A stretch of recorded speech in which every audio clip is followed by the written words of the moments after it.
महासंहिता इत्याचक्षते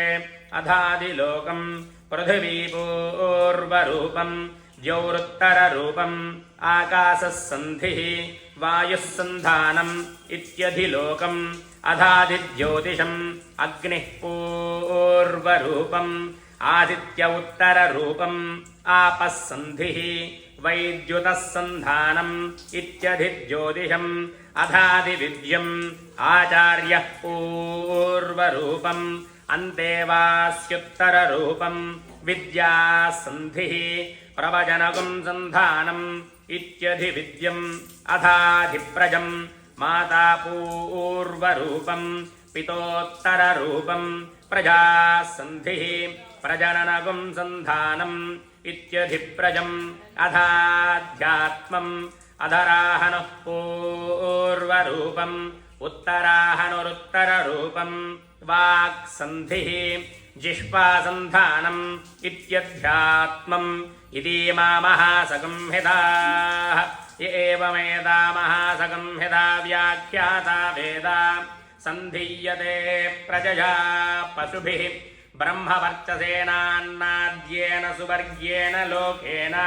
यश्छन्दसा वृषभो विश्वरूपः छन्दोभ्योऽध्यमृतात् सम्बभूव समेन्द्रो मेधया स्पृणोतु अमृतस्य देवधारणो भूयासम् शरीरम् मे विचर्षणम् जिह्वा मे मधुमत्तमा कर्णाभ्याम् भूरिविश्रुवम्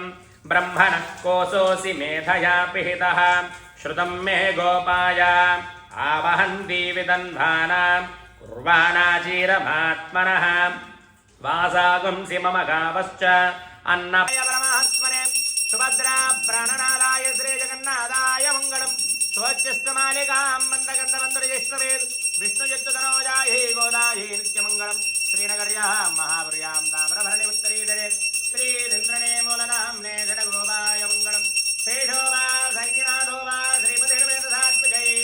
विदर्घाय महाप्राज्ञे भाष्यकाराय मङ्गलम् कुलामूलाम् मदीर्णाय दोषिराखिलसूरयेत् सौम्यया मात्रमुनये शेषांशायास्तु मङ्गलम् मङ्गलाशासनपदैर्मदाचार्य पुरोगमैः सर्वैश्च पूर्वैराचार्यै सत्कृतायास्तु मङ्गलम् समस्त परिवाराय सर्वदिव्य मंगल विग्रहाय श्रीमते नारायणाय नमः योगसाय नमः ओम सरस्वामिनरेजुषे नमः ओम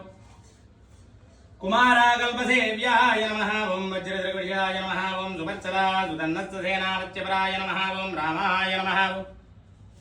पद्मनाभाय नमः ओम सदावाय सुदाय नमः ओम दिग्धवैकुण्ठलोकाय नमः ओम